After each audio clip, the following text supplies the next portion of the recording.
Well, good evening, everyone. Welcome. Come on in, get comfortable. We'll be speaking with you tonight about nutrition and sickle cell disease. My name is Meryl Fury. I am a registered nurse. I have my master's in nursing, and I'm also president and CEO of Plant-Based Nutrition Movement. And I'm a member of the African American Community Partnership Group. This month, we have been doing an awful lot about Black resilience and strength and endurance. And tonight, we're talking about our ability and what we can do basically to strengthen ourselves and handle sickle cell disease um, in ways that support ourselves, right? Without having to run to the doctor all the time. And I know sickle cell disease is a tough one. It's a genetic illness, and it really can take a hold of a whole family. But there are things that we can be doing at home to give ourselves and our family, our children, the best chances of living a healthy life. Tonight we have three amazing presenters on our panel. Let me introduce them. First, we have Jocelyn Mallard. She is a master's prepared, advanced practice, registered nurse, and she's got a list of certifications. I'll let her tell you about those. She's a certified pediatric nurse practitioner, and she has specialized in her whole career, pretty much, working with children who have sickle cell disease. She's been inpatient and outpatient settings, means that she has worked in clinics and in hospitals. She offers education to sickle cell disease patients who are transitioning from being little people in pediatric care to moving into adulthood and what that means.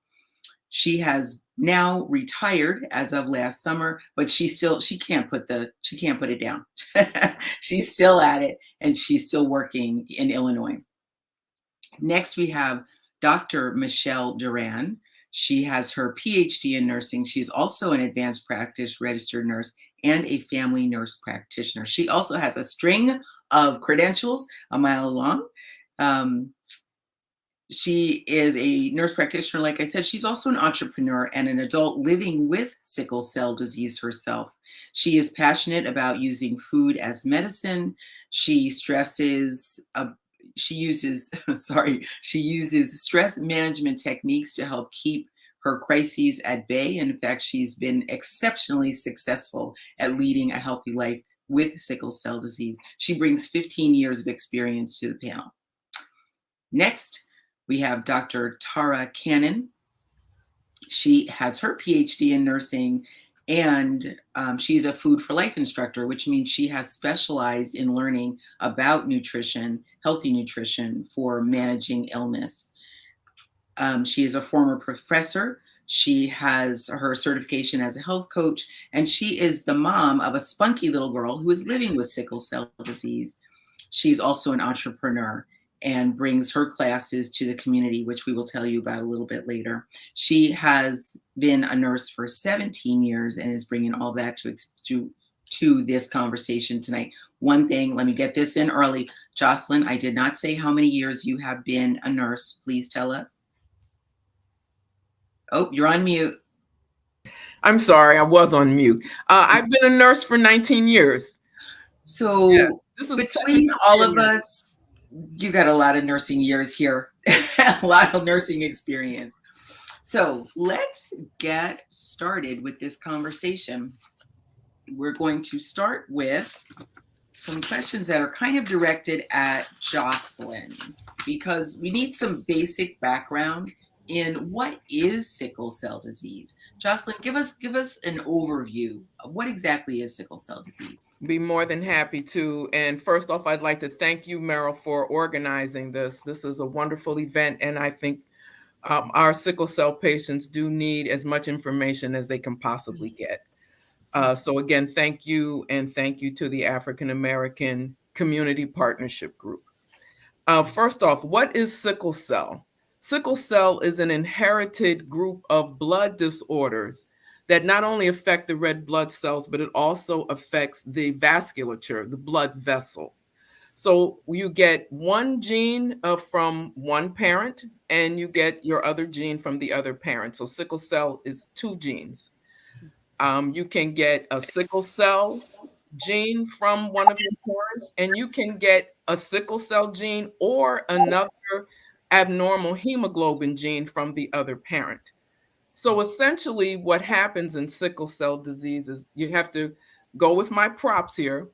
So we're going to say this is a normal red blood cell. You can see it's a biconcave disc, which means it's lower in the center, higher around the edges, like a donut that's been somewhat filled in. And you can see this is squishy. And normal red blood cells are squishy. So they're able to travel through the vasculature, through the blood vessels, and do its job, which is delivering oxygen to the tissues. What happens in sickle cell disease? If the sickle cell, or the normal cell, I should say, gives up its oxygen, it releases its oxygen to the tissues, or it becomes dehydrated.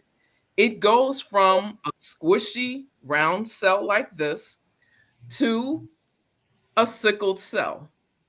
And this sickled cell is actually a hot pepper.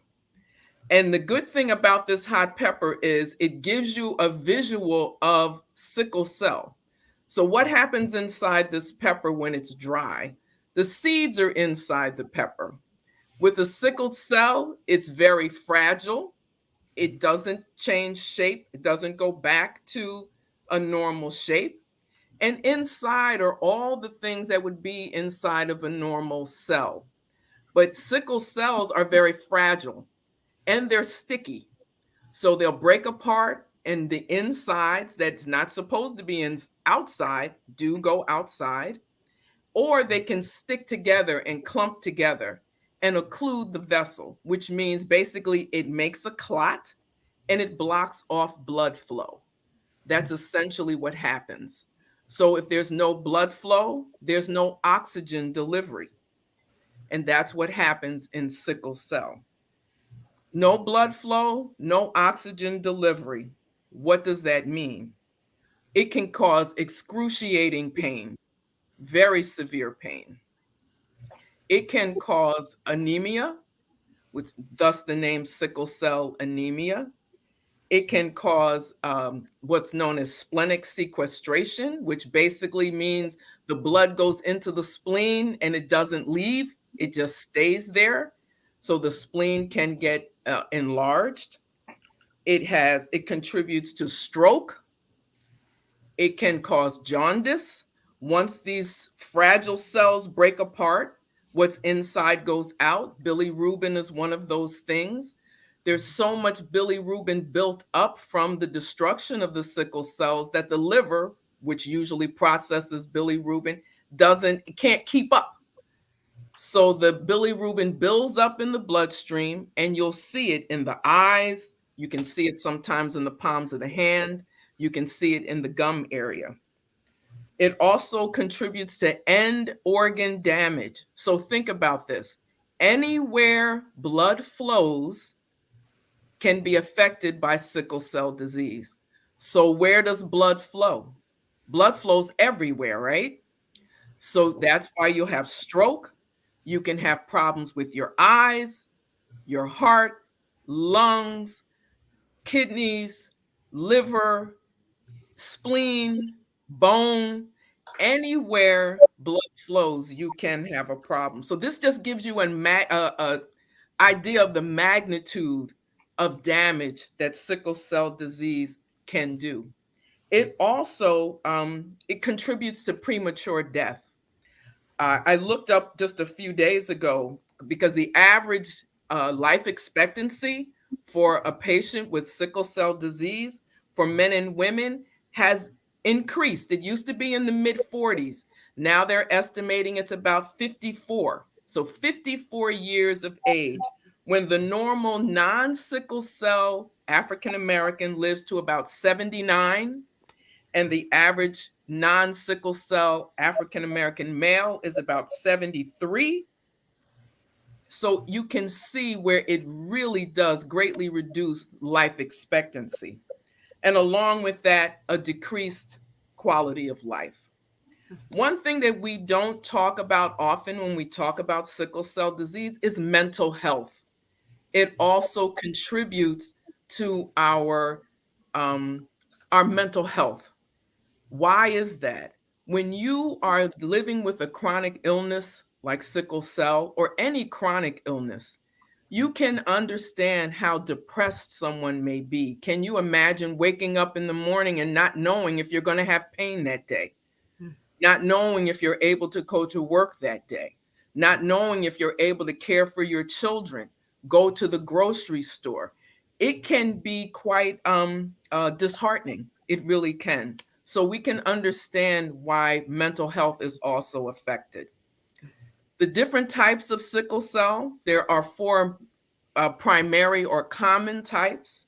It's sickle cell SS disease, meaning that you got one sickle gene from one parent and one sickle gene from another parent. You can have SC disease, the same. You got one sickle gene from one parent, and a hemoglobin C, which is also an abnormal hemoglobin from another parent. There's sickle beta plus thalassemia, sickle beta naught or zero thalassemia. But there are hundreds of abnormal hemoglobins. So if you have one sickle gene along with one abnormal hemoglobin, you have some sickle cell disease. And I just want to give you a little bit of taste of how it affects the body. I've already told you that it affects the entire body. It infects the entire body. So anywhere it flows, one of the big problems with sickle cell, and we're going to talk about it from a pediatric perspective. Think about your child. Sickle cell can manifest as early as 6 months old. At that point, that's when there's a decrease in fetal hemoglobin, which is the hemoglobin that you're born with, and an increase in what would normally be adult hemoglobin or normal hemoglobin. But since you have none, what increases are the sickled cells, that sickle hemoglobin. So at around 6 months is when you see basically a flip, a switch, where you have more sickle hemoglobin than you have fetal hemoglobin. So we'll see something called dactylitis, which is swelling in the hands and in the feet. It can be very painful. You'll see jaundice. You'll see infection in children, acute chest. There's pain. There's enuresis, which means nighttime bedwetting, because sickle cell patients don't concentrate urine because it affects the kidneys. They don't concentrate urine like a person without sickle cell would. So we see that. We see a lot of school absenteeism. We see the splenic sequestration. By the age of 5, 94% of sickle cell patients don't have a functioning spleen. And the spleen is basically our scavenger. The spleen removes dead blood cells, and it also produces antibodies that help fight infection. So that's why infections are high in children who have sickle cell, because their spleen does not function. All of this contributes to inflammation. So as I said earlier, it's not only a disease of red blood cells, but it's also a disease of inflammation, that constant battering that the inside of the blood vessel takes from not only the products that are inside of that sickled cell, but also the cell itself. Since it's so rigid, it nicks the inside of the blood vessel, causing inflammation. So it's a disease of chronic inflammation. So as you can see, sickle cell can be a very I don't want to say devastating, but it can be a disease that just affects the whole body, as well as it works on your mental health as well. That was amazing. Thank you for giving such depth and breadth of an explanation. So everybody on this panel, including myself, we all have some kind of experience with sickle cell trait or disease. My mom had sickle cell trait as well. And I have sickle cell trait. In fact, everybody here has something like that, right? Except maybe Jocelyn. But to hear all of what a sickle cell patient, a person living with sickle cell goes through, that's not something that we typically hear, right? Even in our nursing career experience as a patient. I'm going to kind of tip off to Dr. Duran here in a second and to Dr. Cannon, because they're actually receiving care either for themselves or for their child. So let me take it over to Dr. Duran first. So as a patient yourself,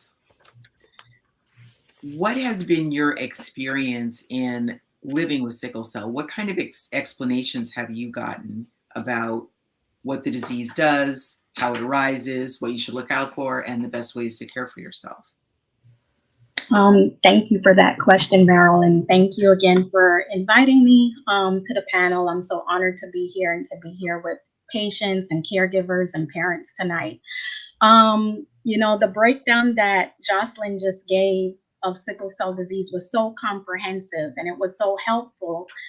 I have to admit, you don't always get that as a patient. And I can't speak for every patient, but from my experience, I was not well educated about sickle cell disease and how it would change and how it changes in different life stages, such as when I became pregnant and how the disease could, possibly get worse or things I could do to support myself. So unfortunately, there's not a lot of education out there if you're not going to a specialized center. I was taken care of mostly by a pediatrician that they just didn't know a lot about sickle cell. So when I had issues with feeling nauseated or having loss of appetite, they didn't think of testing me for gallstones, which is something that's very common among sickle cell patients because, like Jocelyn mentioned, when you have so much hemolyzing breaking down of those red blood cells, you're releasing a lot of bilirubin and those turn into gallstones. And so it took me probably a couple of years to get a diagnosis of gallstones from another healthcare provider and have surgery and have relief from that. And so, even though sickle cell disease is the most common genetic disorder in the United States and it's the most common hematological disorder worldwide, there's a lack of knowledge about sickle cell. I believe there was a study published some years ago that said that only about 20 or 30% of family physicians feel comfortable with taking care of patients with sickle cell.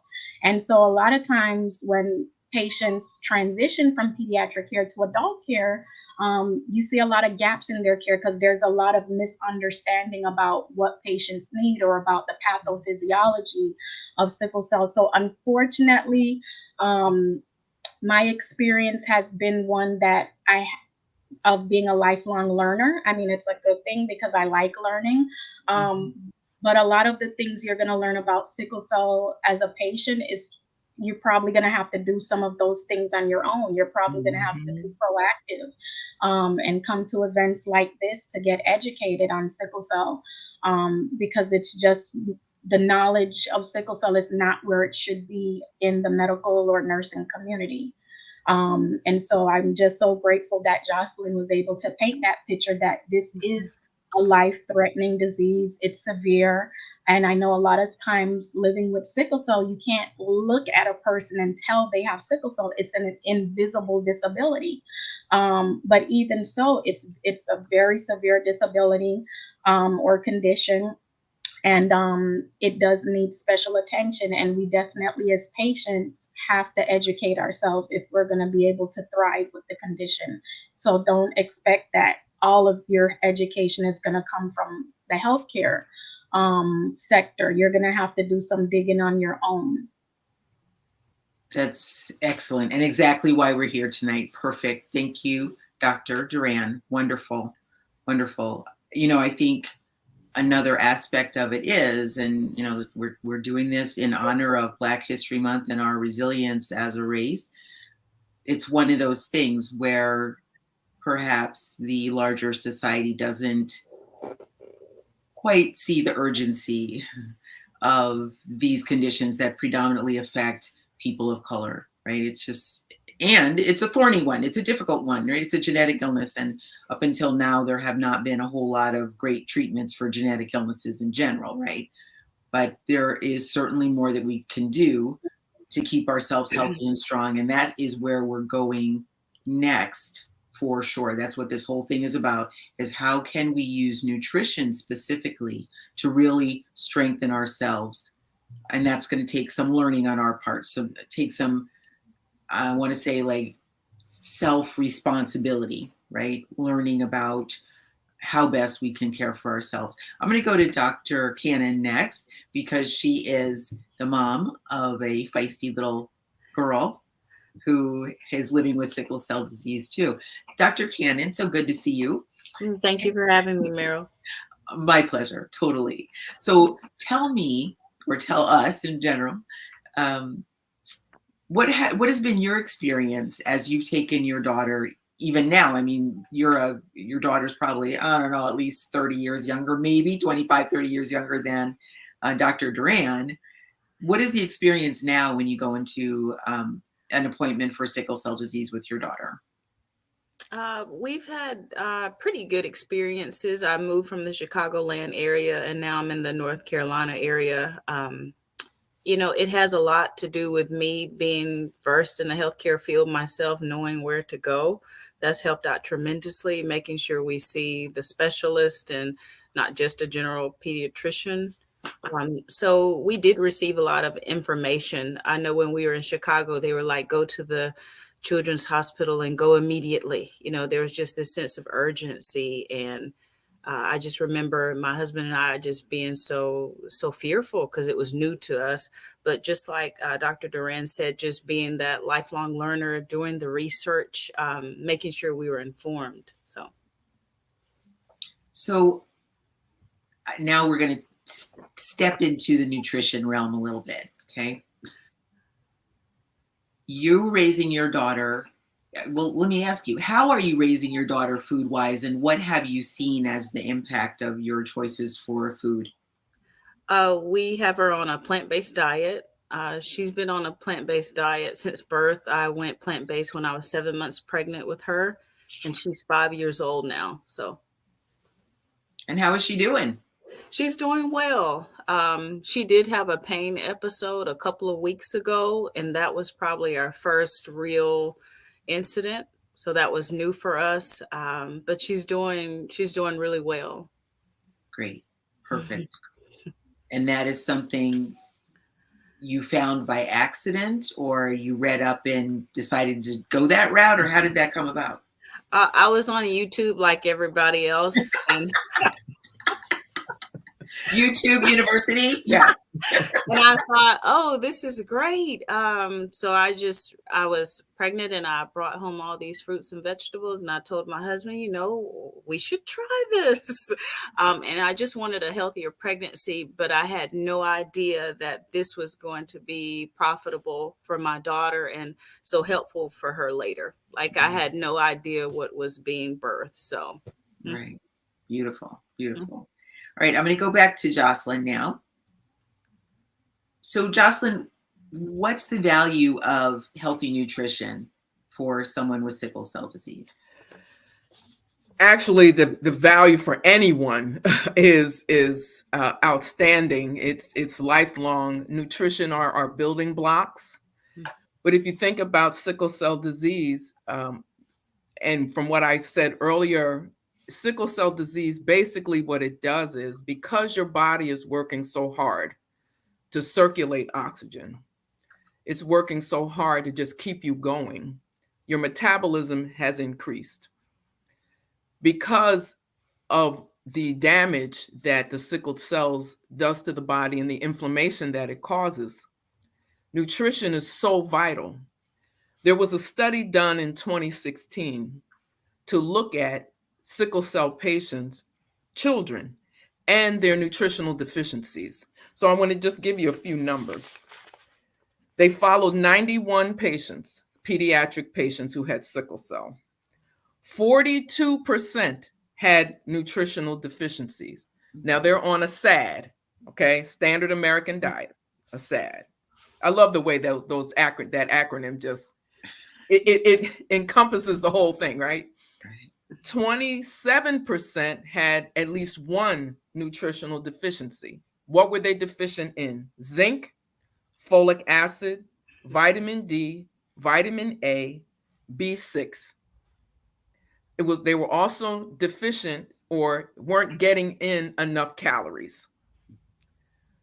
Sickle cell patients, because they just cannot eat constantly, so they need a nutritious diet that contains all the vitamins and minerals that they need, plus all the macronutrients that they need as well. Vitamin D has been researched, and there's some connection. There still needs to be further research, but there's some connection between vitamin D deficiency and pain crises. The outcome of this study suggests that high dose vitamin D, because sickle cell patients are generally, not just because they have sickle cell, but as we know, African Americans do have some vitamin D deficiency. They benefited from a high dose vitamin D regimen, and they conclude that it reduced chronic pain crises in these patients. Is nutrition important? Absolutely. If we're not getting enough nutrition and we have these vitamin deficiencies, how can we build?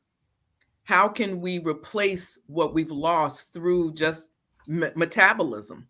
So it is definitely worthwhile. Improving overall nutrition provides support. It gives us energy. It gives us increased calories so that we can burn this energy, so that we can function, so that sickle cell patients can function. So it's definitely a must. Great. I just read a report that came out from the CDC, that's the Center for Disease and Disease Control and Prevention. There we go. Mm-hmm. And it was about, this is just out last week, I think, that they did a study of kids age 1 through 5. And the majority of those kids had not had any fruits or vegetables in the previous week. And that was very common. And it's seen even more so in children of color, African American, Latino, and when we're talking about something like sickle cell disease, we are really mostly talking about African American children, right? And children of color.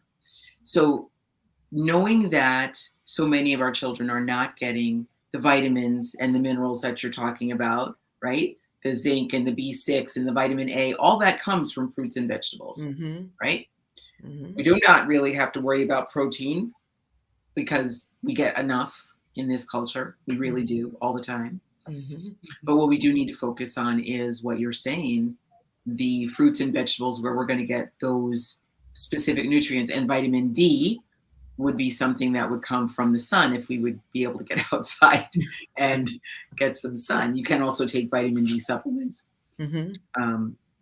So that's really powerful. I want to ask you another question too, because one thing this study also showed was that children tended to drink sugary drinks instead of water. They're either drinking milk or sugary drinks. What would you say for a person, a child, even an adult, anybody, anywhere? What would you recommend as the preferred drink? If I said water, would that be water, teas, something that does not have added sugar? Sugar are empty calories, right. And you really do need nutrient-dense foods. So really, water is the best that you can do, because remember I said earlier, if your cells are dehydrated, they can sickle. So you really need to drink a lot of water. And when my patients say to me, how much water should I drink? I tell them I want you to drink until your urine looks like water. And they're like, oh, okay. But then you know you have enough fluid on board. And I want to address a question that was flashed across the bottom. Yes, this is an inherited disease. So you can only get the disease from your parents. You can't develop the disease.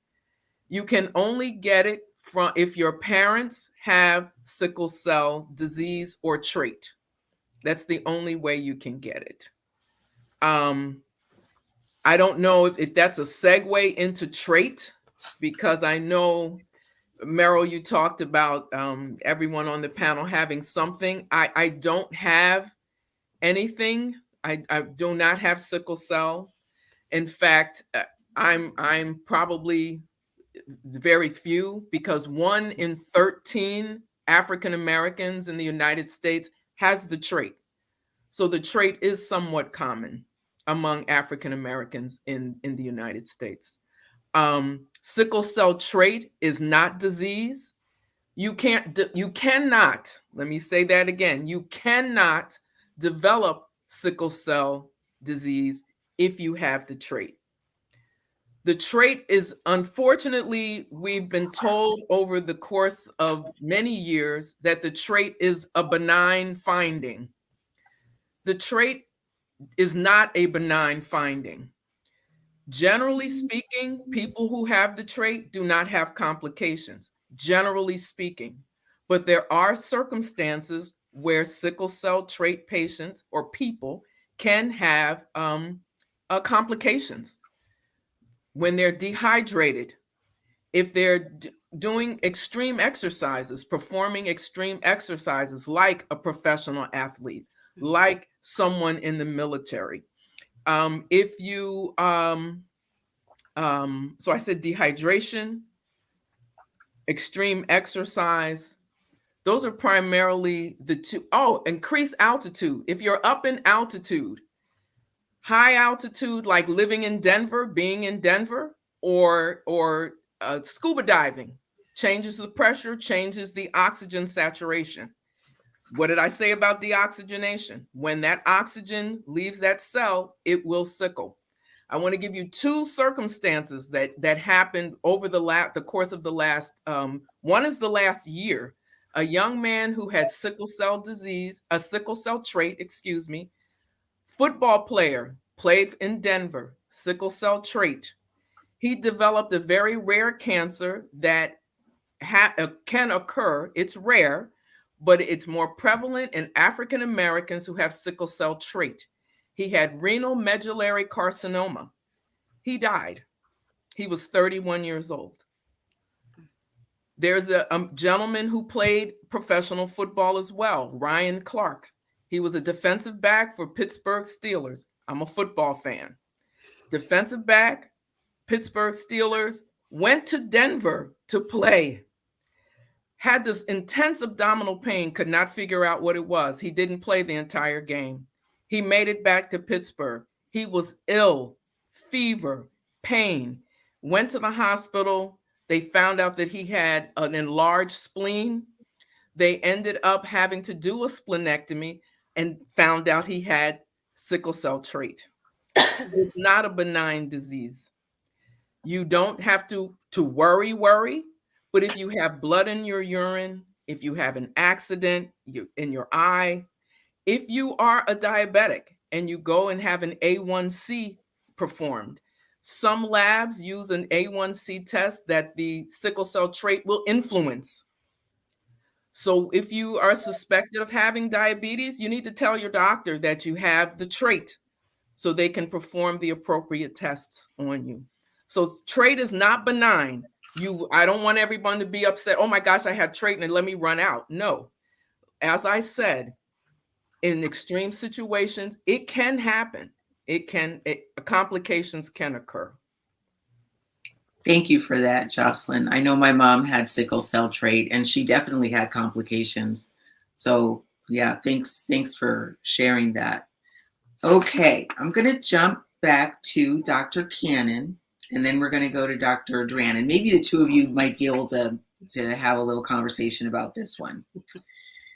Okay, so Dr. Cannon has this little girl who we have met once online. She's a cutie. When you're feeding her, what is her normal eating routine? And Dr. Duran, if you can jump in and say how you eat yourself, maybe there'll be some similarities there. That's a great question, Meryl. We start the morning with a green juice. That green juice has kale in it, pineapple juice, orange juice, and I put a lot of hemp seeds in it. Hemp seeds have so much fat and protein. So she gets the green juice in the morning. Her lunch for school, I usually do like some sort of high protein snack. So maybe like a brownie bite. And when I say brownie bite, it's something I make myself in my Vitamix. It has dates, oats, more hemp seeds, more flax seeds, more chia seeds. So you just want to pack a lot of power with these kids, just like Jocelyn was saying. A fruit and vegetable tray. The fruit and vegetables are loaded with anti-inflammatory properties, which is so important, of course, for people with sickle cell disease, because you're trying to fight inflammation. So I just try to stress to her, eat your fruit and vegetable tray first. That's most important.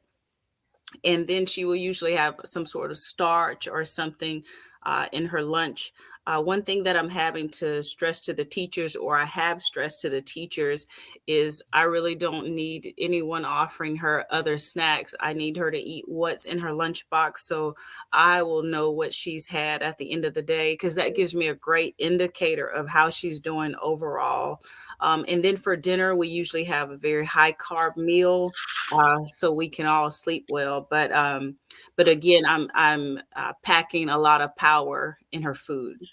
Yeah, excellent. Dr. Duran?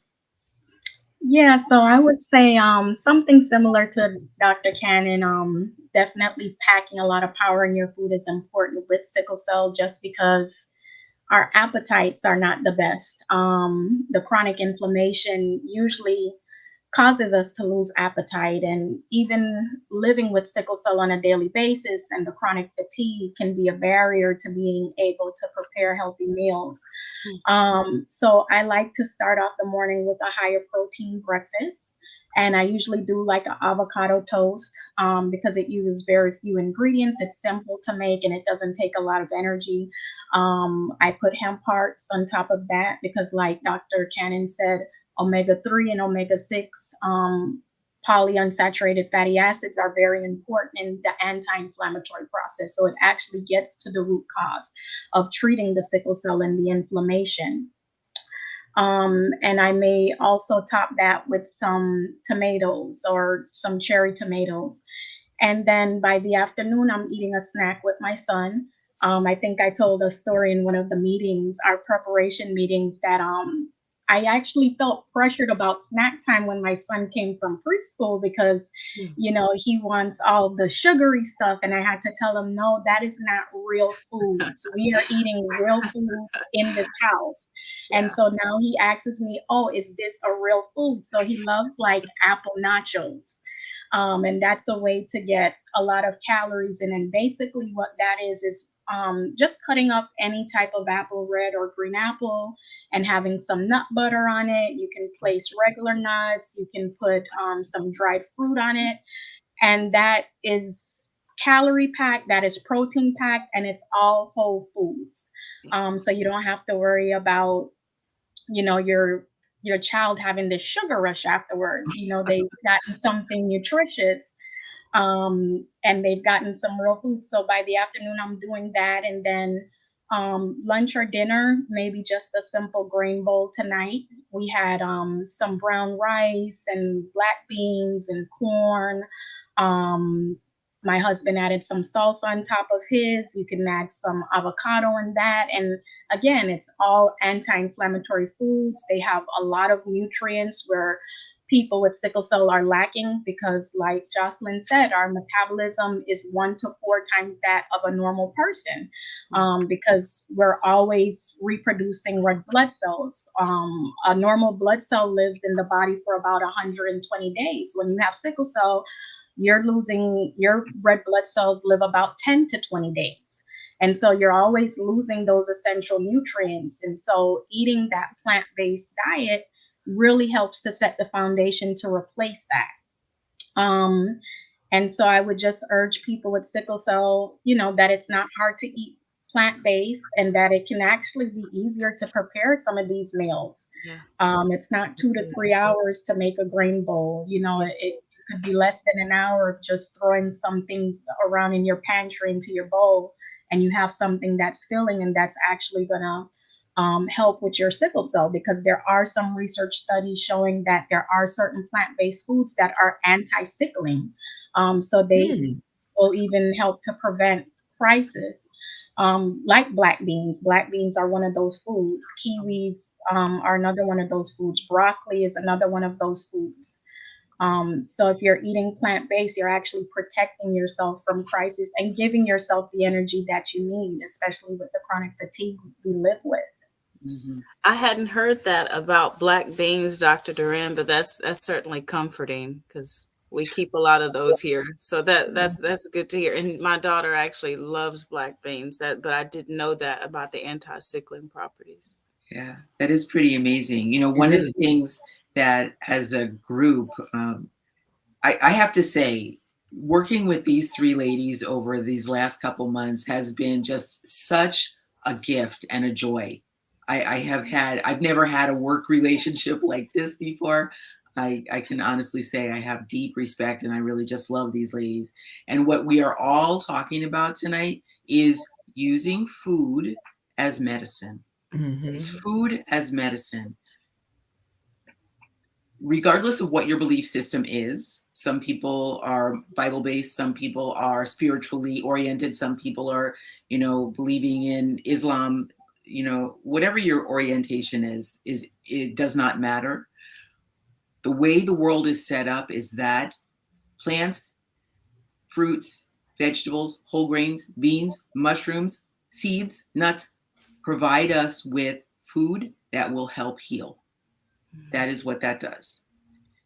Unless you have some outright allergy to it, in which case don't eat those things.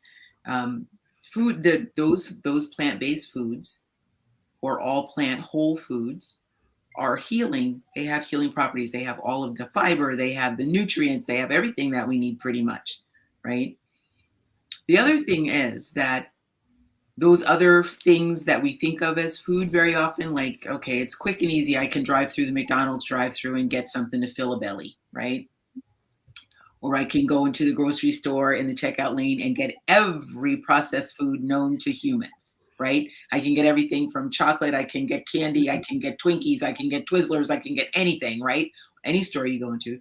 Those foods do not support life, really. You can't live off Twinkies and Twizzlers. You can't. You'll be very, very sick in short order if that's all you ate.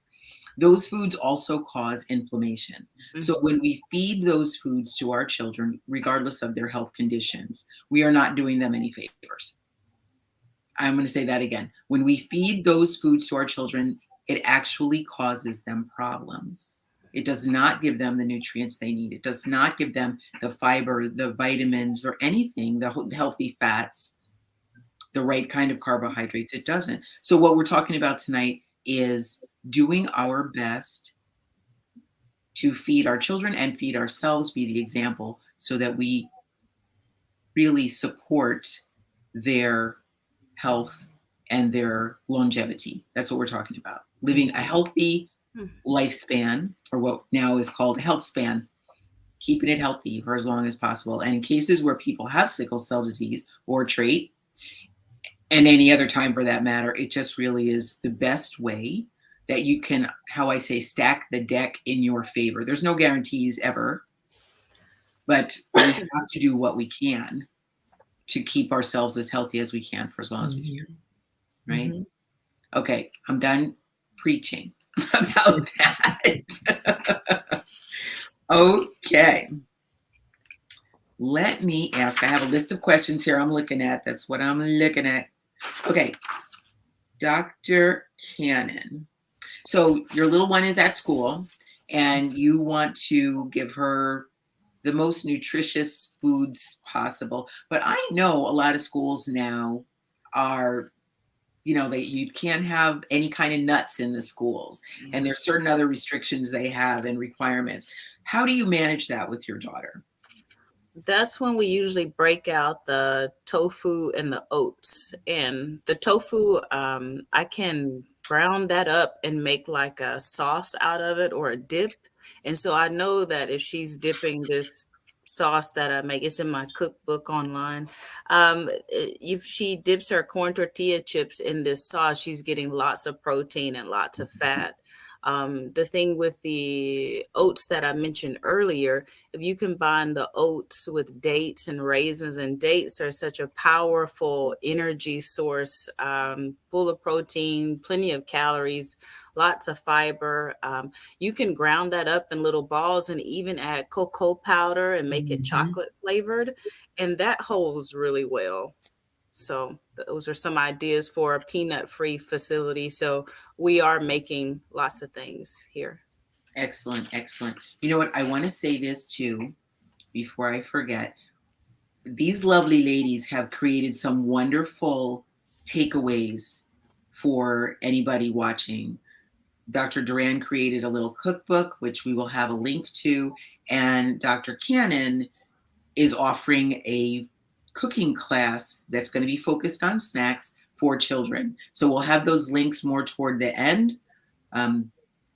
So just stay tuned for that, because food is key and food is medicine. We want you to have resources that you can go to. And we'll also give everybody's links at the end so you can connect with these ladies and get more information if you need it. Okay. So, Dr. Duran, can you tell us, as much as we would love to be able to pack these amazing lunches and feed our children nutrient dense, is what we call that, nutrient dense foods all the time. Sometimes, is there ever a time that you found that you're using nutritional supplements to work to boost the nutritional status of things? Oh, absolutely. And I think that could be very important for someone with sickle cell. You definitely want to check with your healthcare provider to see if that fits into your care plan, because we can't be prescriptive and we don't know your personal history, or so we don't know if something might be better or worse. But in general, because we lose so many nutrients as people with sickle cell, having just a high quality multivitamin without iron, if you're getting chronic iron infusions, could be helpful. Also taking an omega-3 supplement, and you can get that plant-based because we can take algae. It doesn't have to necessarily be a fish oil, but if you're completely vegan, there's algae, there's walnuts that you can add into your diet that is very high in fats and calories that will give you omega-3 fatty acids, and also flaxseed. That could be something that you put in a drink or a smoothie, and those types of supplements tend to help, again, because of their anti-inflammatory properties. There is some research about the gut microbiome being altered with sickle cell disease because of crises and the lack of oxygen. And our gut microbiome basically is just the flora that we have living in our gut. And so we have more bacteria and viruses that are non-pathogenic and yeast that live in us than we do human cells.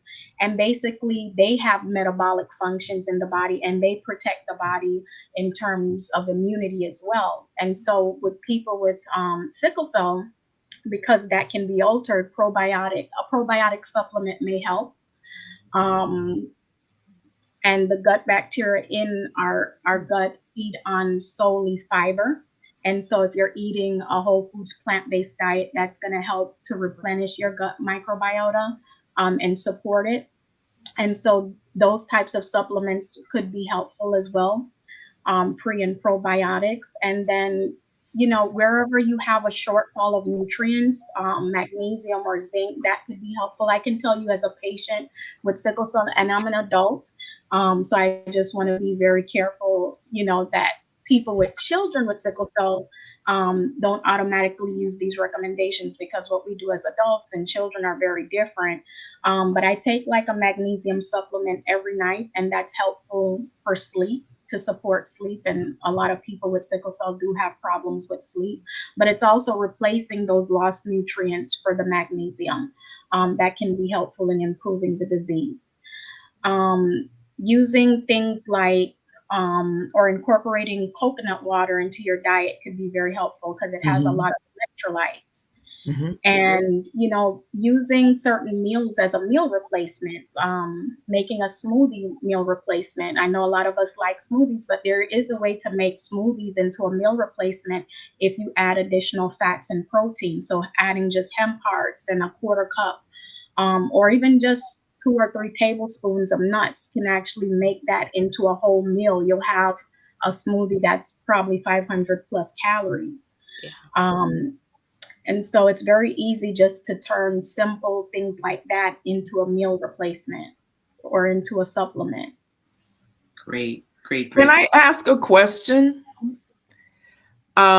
And I'm not sure, Meryl, if this is on your list of questions, but it came to me, and I wanted to make sure, you know, that we addressed it. People say that whole food, plant-based diets are expensive.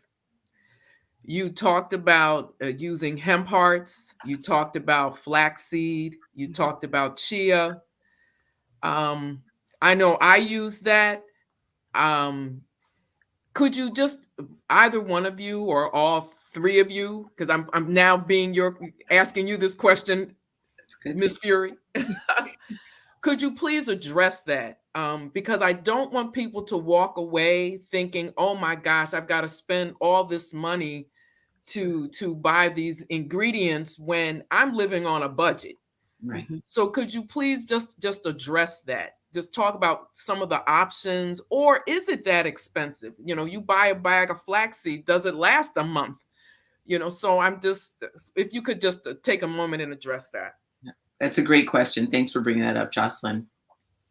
Dr. Duran or Dr. Kennan or you?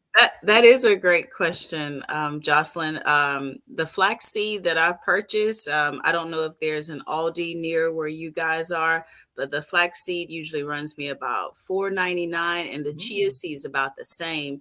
But the thing about the flax seeds and the chia seeds is I'm also using these as egg replacements, maybe when I'm making muffins. And, you know, just 1 table or 2 tablespoons of chia seeds offers like 10 grams of fiber. I may be off here.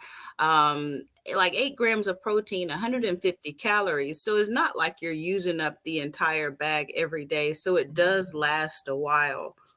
So, you know, I would say too that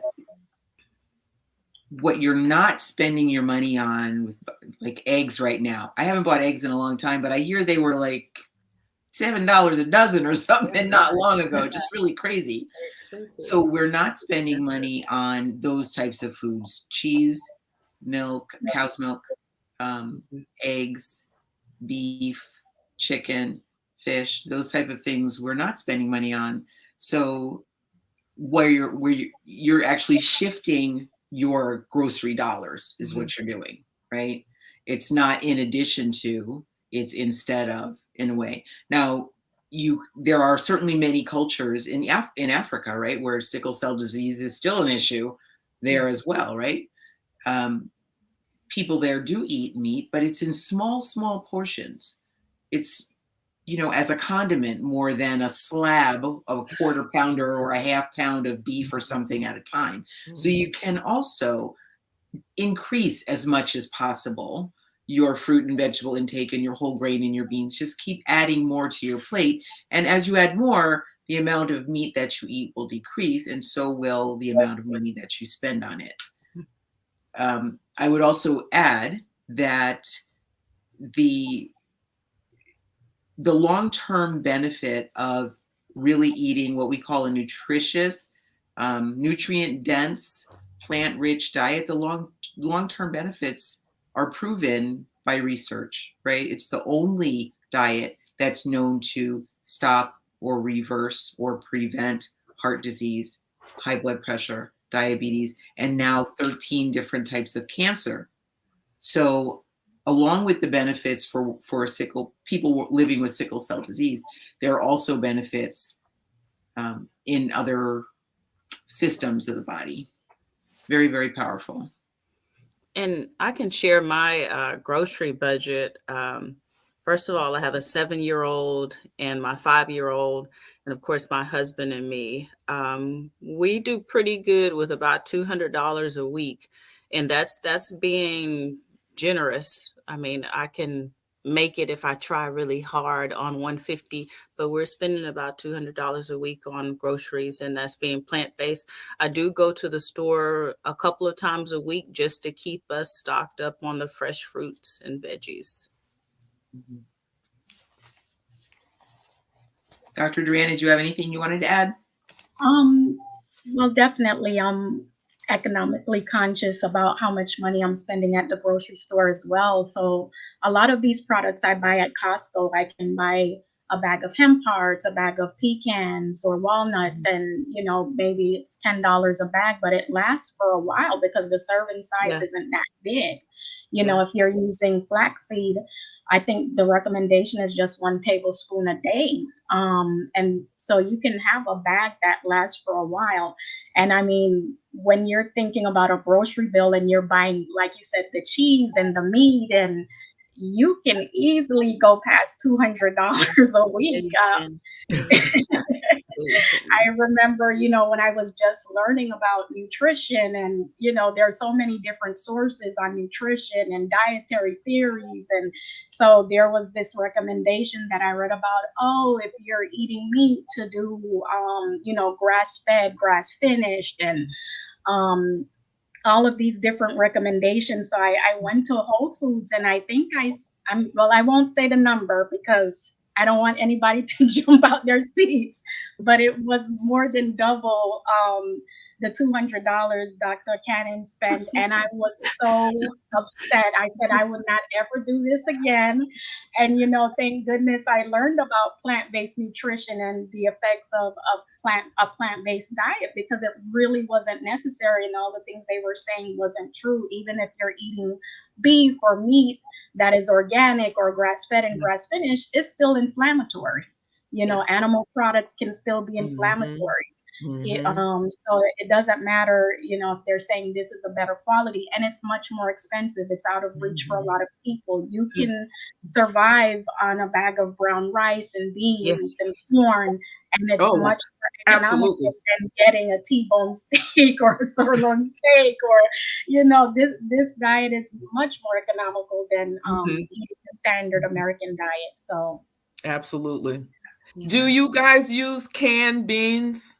yes, Because I both, use canned as well. Yeah. both, Both. both. Yeah, Yes. Yeah, Canned I and dry. actually, when you look at economically, and we had a couple of questions come up, I want to make sure that we take the questions that are coming up in the chat Mhm. too. But when you look at the economics of it, I use dry beans a lot, a Mhm. lot.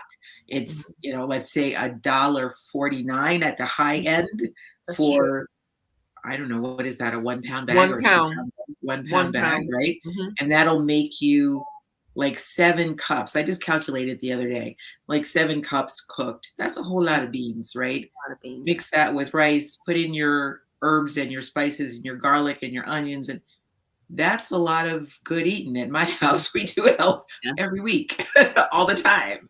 So, you know, yeah, eating this way is truly Mm. economical. Probably outside of not eating anything at all, it's probably the most economical way that you can eat. One thing I do want to add to, now we are all healthcare professionals, and this is the way that we live, and this is what's working well for Dr. Duran, and it works well for Dr. Cannon and her children. Jocelyn certainly promotes it as a healthcare professional, but I also want to say we are not prescribing anything, right? This is our experience. This is what we know to be true. This is what the research shows. But for sure, and always speak with your healthcare provider Definitely. and get information. Go speak with a registered dietitian if that's what they recommend. And if they are not, I'll add this, if they are not interested in supporting your transition to a healthier way of eating, you may need to consider finding a healthcare professional that is willing to make that give you that sort of input. Because your health and your ability to manage your health, we call that self-efficacy, right? Your ability to manage yourself and take care of your own challenges is what's paramount, Mm-hmm. right? Mm-hmm. So I just wanted to put that in as our statement for that. I have one more comment as far as groceries and amount. For the past few weeks, like I've been making these fruit and vegetable trays for my family to help us, stay regular. If I'm going to the produce section and I'm just purchasing vegetables, like I said, for my 7-year-old son, my 5-year-old daughter, my husband, and myself, I can get all the vegetables I need for the week for about $10. And that sounds crazy, but just think I'm cutting them up and I'm pulling just like the things from the produce section. So I'm pulling the carrots that I want, the celery, the crowns of broccoli, the snap peas, the sweet peppers, and I'm able to make trays with us. I do food prep too, but I just calculated that and I can make it at about $10. That's powerful. Thank you for adding that. There was a question that came up in the chat about hemoglobin levels. Mm-hmm. How effective is a plant-based nutrition in increasing and managing hemoglobin levels? I'm going to hand that off to anybody else because I'm not the clinician in the room. Without medication, I'm just speaking for what I know is going on with my daughters, her levels have remained consistent. I've not seen a jump and I've not seen like a drastic decrease. But again, we haven't tried anything else outside right now. Yeah, the labs have been about even kill. Thank you. Mhm. Jocelyn, have you seen anything? I have not. In fact, I was looking over some notes because there is a study. I could look it up again, and if our information is down on the bottom, the person can send me an email. But there was a study that did say that there are some fruits and vegetables, those fruits and vegetables that contain omega-3s, that contain arginine, glutamine, those fruits and vegetables that increase the nitric oxide, which not only assists in vasodilation, which means keeping that blood vessel open so that the cells can easily pass through. They do say that it does increase, but it reduces sickling. So when you think about it reducing sickling, that means that your red blood cells are living longer, so that your hemoglobin is stable. So if you're experiencing a lot of crises and a lot of sickling, that does drop your hemoglobin. But if you're not sickling, your hemoglobin will be stable. So there is a study, and I apologize, I don't have the exact study right here, so I can put it in the chat. But if you do want to reach out to me, I can provide that information for you. So Absolutely. it doesn't say it increases it, but it does say it remains stable because you don't have that sickling. Nice. Now I can tell you fruits and vegetables that help increase the nitric oxide is one of the things that you said, right? Yes. Yeah. So those are going to be your leafy green vegetables. Correct. Kale, collards, mustards, turnip greens, Swiss chard, spinach, Brussels sprouts, broccoli, those. And what they recommend for those is that you eat them, lightly cooked or raw. If you can eat them in a salad, that's great. And one of the other things is that adding oil to them will sort of counteract the nitric oxide component. So as much as possible, you want to eat them raw or lightly cooked and without fat added, without oil added. It's interesting. Yeah. And that does make a big difference. It also helps decrease the blood pressure because it allows the blood vessels to relax, things like that. But these are such important things to know about how we eat and what we choose to keep ourselves strong. And it's not information that's commonly talked about. So thank you, Jocelyn and Tara and Michelle. Thank you so much for this conversation. This is great. Was there another? Go ahead, I'm sorry. Meryl, just as a parent, and I'm sure just for caregivers, it's important that we're caring for ourselves too. And like Dr. Duran said, sometimes even having the energy for her to prepare those meals herself. So being mindful of how we're taking care of ourselves as caregivers. Man, if I can get a run on the treadmill and eat my fruits and veggies, I can continue to take care of my daughter. And that's so important to me. So this is helping my quality of life, as a caregiver. It's true. Thank you. Yes. So true. I think a lot of times the caregivers, we put ourselves last, right? And then we don't have the energy to do what we need to do. We have a question on the screen now. How big of an impact does salt have on the blood?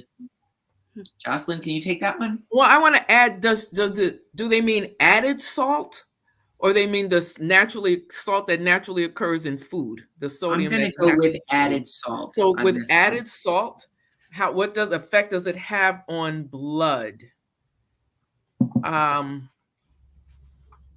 Vegan mentor, if you could just explain that just a little bit more. And while she's putting that in, was there another question that came up? Oh, yeah, added salt, she said. Yes, added salt. Okay. Added salt, if you're not hypertensive, and if you're just adding salt for seasoning purposes, it shouldn't have any effect. It enhances the flavor of the food, but most of us don't, at least when I'm cooking, and I'm always told by people who aren't whole food plant-based, I don't put enough salt on it. But I use other seasonings. I use a lot of spices, a lot of herbs. So that's tendency how I cook. It does increases blood pressure if you have blood pressure issues and if you're using a lot of salt.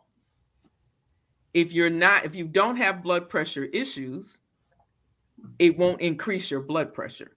What essentially what it does is it brings water from the interstitial areas into your bloodstream. So it increases blood volume, which in turn increases blood pressure. But if you don't have a blood pressure issue, and if your kidneys are functioning correctly, because your kidneys are what regulates your electrolytes, if your kidneys are functioning correctly, it should balance. So there really shouldn't be that issue. Right. I hope that answered Vegan Mentor's question. Was there another? Thanks for all the speaker. Oh, sorry, that one got by me. Was there another question? You are so welcome, Linda. You are so welcome. This is our pleasure to do this. Was there another question that came up? How do you mix the flaxseed for egg substitute when baking? Great question. Who wants to take that one? I think someone answered that. I don't think we got a full. No, I think a person, another audience person answered the question. Okay. Well, we can say it again just in case they missed. And I'm sure everybody does theirs a different way, but I'll just set a little flaxseed aside, maybe a tablespoon. Like if the recipe calls for 1 egg, I'll do 1 tablespoon of flaxseed, and I'll just combine it with some water aside and let it turn into a gel. And when it turns into that jelly look, then I'll go ahead and add it to whatever I'm baking. And I do the same thing with chia seeds too. Has been great nutritional experiences. Yes. Nutrition is generally overlooked in general in all realms in the United States. That's why Jocelyn was referring to the standard American diet as SAD, the SAD. We just don't we don't look at the importance of nutrition as a foundational building block every day, all day long for anybody. And that's 4 nurses here telling you the same thing. It's something.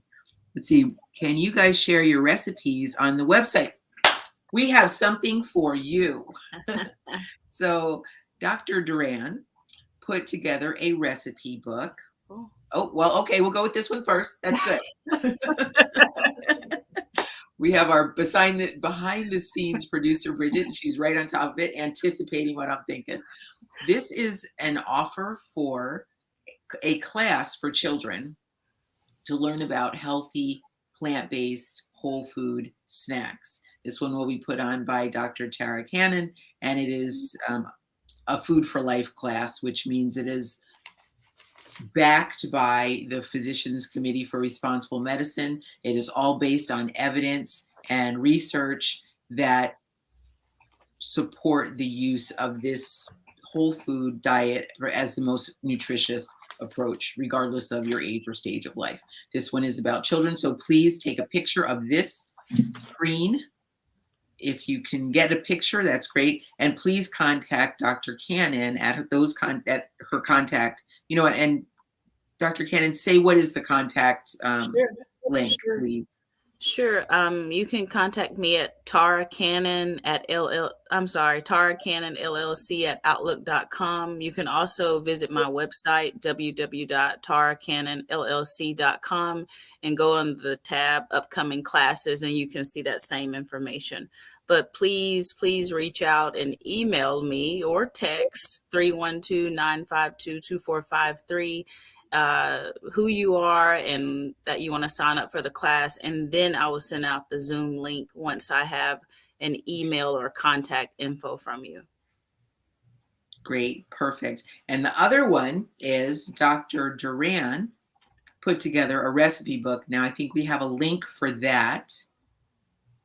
Hopefully, yeah, it's coming, maybe. Anyway, Dr. Duran put together a recipe book, and all you have to do is go to this link. Well, here, Dr. Duran, tell everybody how that works. How do they get the recipe book from you? Yeah, so they would just go to my website, sugarbumpcoach.com/SCD/nutrition, and they'll be able to click on a link and download the cookbook. And it has a number of plant-based recipes that they can try. Breakfast, smoothie recipes that they can see if they'll like. Wonderful, wonderful.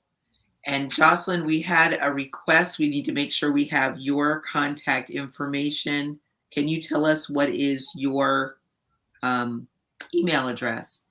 It is jmalla1@uic.edu. Thank you. Thank you. You're welcome. Everybody here, my information is my name, my first and last name, Merrill Fury, at pbnm.org. And we are all just thrilled to hear from anybody who wants to contact us. Absolutely. This is like our life's work, our mission. Absolutely. Get this information out to people. This is what we do. And you can see we're all smiling and doing it. We love it, right? Yes, we're absolutely giddy about it, actually. So can I make a little plug here? You absolutely can. A little. So I'm speaking to everyone, not just people who have sickle cell or caregivers of people who have sickle cell. As healthcare providers and as a healthcare provider, I just implore you to find a physician, a nurse practitioner, a provider who listens to you. Mm-hmm. Healthcare is a team. It's a partnership. Mm-hmm. It's a partnership between you as the patient and your provider. If your provider does not hear you, if you don't feel comfortable talking to your provider, because along with trust is honesty. So if you don't feel you can be honest with your provider, because that's the key to help us provide good care is for you to be really, really honest with us. And if you find that you can't do that, don't swear off medicine in general. Just don't say, forget it, I'm not going at all. Keep searching. Find there is someone out there who will hear you. There is someone out there that you can work with. Whole food plant-based diets are not some magic bullet, but along with a comprehensive healthcare plan, it can be an additional medicine. It can be something that will make you feel a lot better. Yeah. But as I said, it's not a magic bullet. So don't say, well, I'm not going to the doctor. I'm not going to see my nurse practitioner. I'm not going here because I saw this video and they told me to go whole food plant-based, and that's what's going to happen. It's a partnership. It is a partnership. If your physician or your nurse practitioner, your PA is not up on nutrition, as Meryl said, find a nutritionist, find a dietitian who aligns with you, who can help you, because it's very important for all of us to work together. As I said, we're a team. We're a team. Are we telling you not to take your medication? We're not telling you that, not at all. But we're telling you to be mindful about what additional things you put in your mouth, because it's important that you're honest with your provider, because some supplements may interact with the medications that you're taking.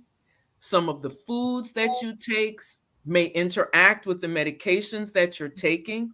So it's very, very important that you have a provider you trust, a provider who listens to you, and someone you can be completely honest with.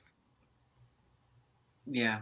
Thanks, Jocelyn. That's so well said. So well said. Definitely. All right. Do we have any more questions coming in that we haven't addressed? Well, I have a couple more. Questions are my thing. So, Dr. Cannon, when you are working with your children's schools, what are some key things that you feel like they need to know to be able to best support and work with your daughter? Mainly when it comes to the weather and her water intake. We're here in North Carolina, and the standards that the doctors have given is, she doesn't need to be outside if the temperature is over 90 or under 40 degrees. However, in North Carolina, it gets very humid sometimes, so that 90-degree temperature doesn't quite fit every time. But the teachers and I are in contact through a Remind app. Like I had one send me a message today, said, what do you think of this weather? You think this is okay for Oneida? But just continuing that water intake. I also have her with a watch that zings every hour to remind her to drink water. She did okay with it last week. This week, not so hot. But but just the water intake and weather. Okay. All right. Excellent. All right. We have anyone here who is related, close to, involved with a faith-based community? This one is directed to you.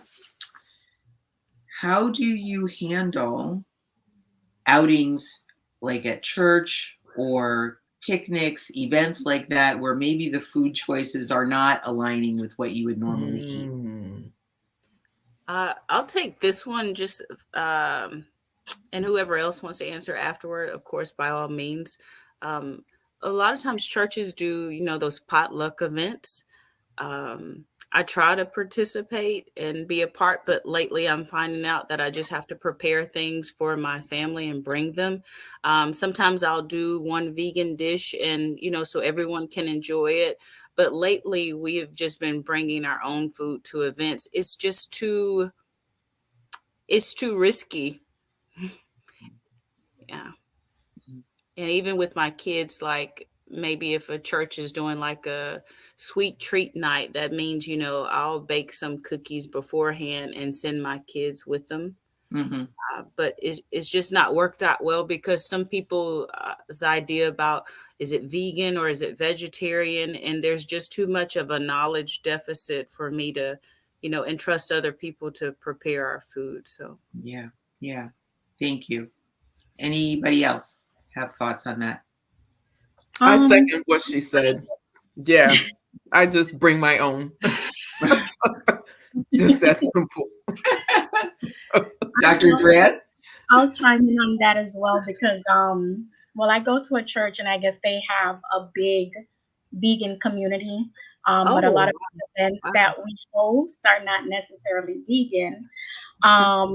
We went to a Christmas party last year, and I'm a little bit younger in my journey in the whole food plant-based nutrition, so I'm still transitioning.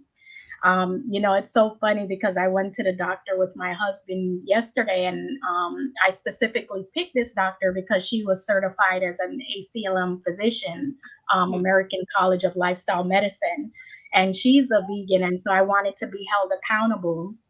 But it was funny because I asked her, I said, did you go ahead and quit cold turkey? So now I find that when I'm talking about nutrition, it's almost talking about like smoking tobacco and setting a quit date. So I'm still in that transitional phase, but last year, me and my husband did find ourselves in a very difficult situation because we took on this 2-week challenge called the Jumpstart with Rochester Lifestyle Medicine Institute. And so when we went to the Christmas party, we were on this challenge. They had sandwiches. So we ended up just eating salads. But my hope is for the future, because I know that our church leadership, one of the ministers said that, she needs to eat more plant-based. And, she was talking about some of the struggles that she had, and we were kind of exchanging that. So I see where that opportunity is going to be opening up to be able to introduce maybe more plant-based options to the church because it's hitting home personal for them. And actually, when I went to the ACLM conference this past year, it was funny because one of the people that I actually ended up talking to at the conference was a pastor that brought in a lifestyle medicine type center clinic to his faith congregation. And he did that, he was giving me some suggestions about setting up this health ministry and just giving some suggestions about opening up people's awareness, letting them see the documentaries, and maybe having teaching kitchens come in to teach people how to make whole food plant-based diet. Because one thing that I'm seeing on my journey and going through this transition is that you don't always have the skills or the knowledge. And so if you can get the faith-based community on board, it's definitely a positive thing because people trust their church, they trust their ministers, and a lot of change in the context of faith-based communities and communities in general, because that's where people change. They don't spend 100% of their time in the doctor's office. Yeah. So if you're going to make change, you're going to make change in the community. So it's so essential that we're able to change messaging and offer more plant-based nutrition and get our leadership on board with this shift, this behavior change shift. So I'll tell you guys when I officially have a quit date, but I'm telling you, I've been doing really good. We're here for you, Dr. Duran. We're here for you. Call us anytime. That's right. Absolutely. Yeah. Meryl, you mentioned like church events and other group events. I think you mentioned travel too. Yeah. I think you did. My family, we have to travel with a cooler. It's already a family of 4, so it saves us a lot of money, just me prepping some things beforehand. We've tried some places that were vegan or I thought was vegan, and the night went horrible. And I thought, well, I just got beans and rice, but everyone is not preparing them the same. So it's just easier to travel with a cooler with my kids, and we prep the food. The green juice is so essential to where, like, we went on an outing this past weekend, like, we're packing my daughter and the family the green juice.